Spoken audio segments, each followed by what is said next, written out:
ഒരു വാർത്ത சொல்லட்டுமா?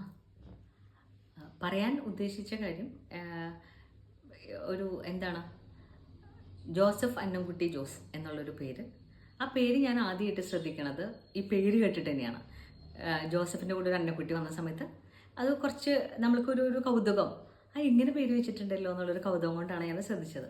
പിന്നെയാണ് ആള് ആർജയാണെന്നും ബുക്സ് എഴുതിയിട്ടുണ്ടെന്നും ഇതൊക്കെ അറിയണത് കേട്ടോ. അപ്പോൾ 1-2 ബുക്സും ഞാൻ വായിച്ചിട്ടുണ്ട്. സോ ഒരു വട്ടം ഞാൻ യാദൃശ്ചികമായിട്ട് ആളുടെ ഒരു റീല് കണ്ടിട്ടുണ്ടായിരുന്നു. അതെനിക്ക് ഭയങ്കര ഒരു എന്താണ്, നമ്മളെയൊക്കെ ടച്ച് ചെയ്ത് പോയൊരു സാധനം പോലെ തോന്നി അത് കേട്ടപ്പോൾ. അതെന്താ വെച്ചാൽ അവനതിൽ പറയുന്നുണ്ട്, ഒരാളെ ഏറ്റവും ലളിതമായിട്ട് കൊല്ലാനുള്ള മാർഗം എന്താണെന്നറിയാമോ ചോദിക്കുന്നുണ്ട്. എന്നിട്ട് പറയുന്നുണ്ട്, ഒരാൾ സ്നേഹം കൊണ്ട് നിറച്ച് കഴിഞ്ഞിട്ട് ഒന്നും മിണ്ടാതെ ഇറങ്ങിപ്പോവാന്ന്. ആ ഒരു വാക്വം എന്ന് പറഞ്ഞാലേ, ഒരാൾ സ്നേഹം കൊണ്ട് നിറച്ചിട്ട് നമ്മൾക്ക് മനുഷ്യ മനസ്സെന്ന് പറഞ്ഞിട്ടുണ്ടെങ്കിൽ മമ്മൂട്ടി ഒരു സിനിമയിൽ പറഞ്ഞ പോലെ അതൊരു ഞാനിന്മേൽ കളിയാണ്. നമുക്ക് ഒരു പരിധി കഴിഞ്ഞാൽ ഒട്ടും കൺട്രോൾ ചെയ്യാത്തൊരു സംഭവമാണ്.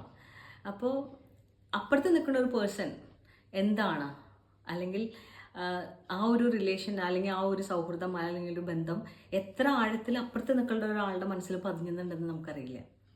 അപ്പോൾ അറ്റ്ലീസ്റ്റ് നമുക്ക് ആ സൗഹൃദത്തോട് ഒരു സ്നേഹത്തോട് ചെയ്യാവുന്ന ഏറ്റവും വലിയ കേർട്ടസി എന്ന് പറയുന്നത് എന്തോ ആയിക്കോട്ടെ, കാരണം നിങ്ങളുടെ സ്വാർത്ഥതയാവാം, നിങ്ങളുടെ വേറെ ഇഷ്ടങ്ങളാവാം, അല്ലെങ്കിൽ നിങ്ങളുടെ പേഴ്സണലായിട്ടുള്ള പ്രശ്നങ്ങളാവാം, കാരണം ഉണ്ടെങ്കിലും ഇല്ലെങ്കിലും അറ്റ്ലീസ്റ്റ് പറഞ്ഞിട്ട് ഇറങ്ങിപ്പോകാനുള്ളൊരു ഒരു കേർട്ടസി അപ്പുറത്ത് നിൽക്കണ ഒരാളോട് കാണിക്കുക.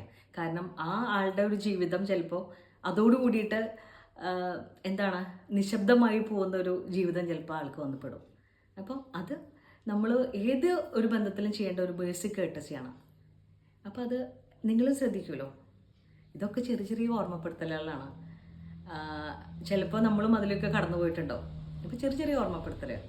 ഓക്കെ, மீதி சந்திக்கும் வரை வணக்கங்கள். வேண்டுகின்றது உங்களுடைய சொந்தம் பாலா.